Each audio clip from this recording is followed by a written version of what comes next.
Hello, my name is Dr. Anil Jaggi.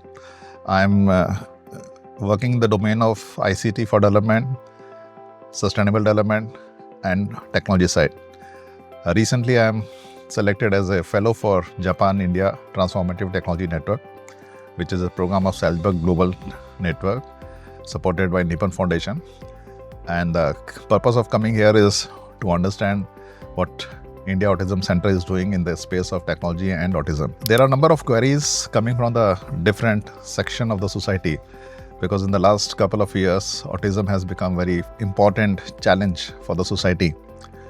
Before that, it was out of 100 children, only one child was detected as autism, ASD. But now, out of 36 children, one child is detected as child with autism. So first question is which we have received is, while traveling, have you witnessed any stigma or judgment from the other passenger or staff when the child has meltdown or need extra time?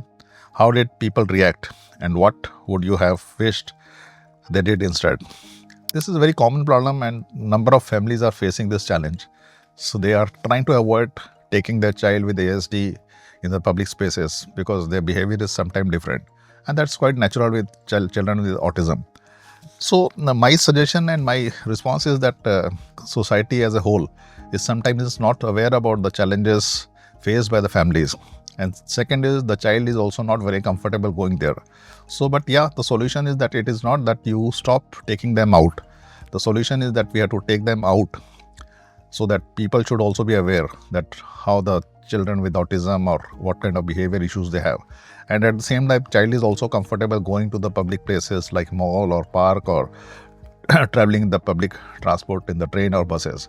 So we should not stop it, rather we should encourage it, and a number of sensitization program, awareness programs need to be conducted for the general public, that when they see the child with autism or some kind of behavior issues, they should not discourage the families of the child. They should rather encourage and make them comfortable sitting in the public places. Another one is that inside the house, what are the biggest sensory battles our individual has to deal with every day, especially the noise from neighbors, traffic sound, cramped space, lightning, and how can we tackle this issue? This is again a very scientific and very technical issue because sometimes the child with ASD has very high level of sensory needs, and that is not the 24/7. That is a particular time when they need some kind of sensory issues. So I think that that's a time that when we have to tackle them within the house, they should have some kind of sensory gadgets, sensory room also to bring them their energy level down. So every house should have, every family should have this kind of the spaces for the children with autism, so that where they can go, do nothing, take a rest, and calm down.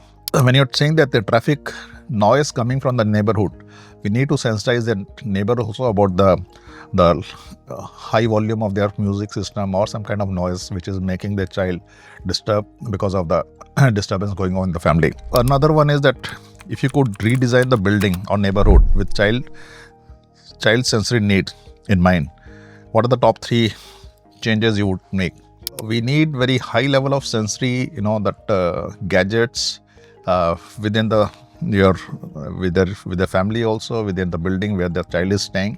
And in case of any hyperness is there, ADHD child is there, or some kind of sometimes they are very aggressive also. So I feel that they have to have this kind of construction in the house. They should have the gadget in the house where they can sit down in the room and make them comfortable.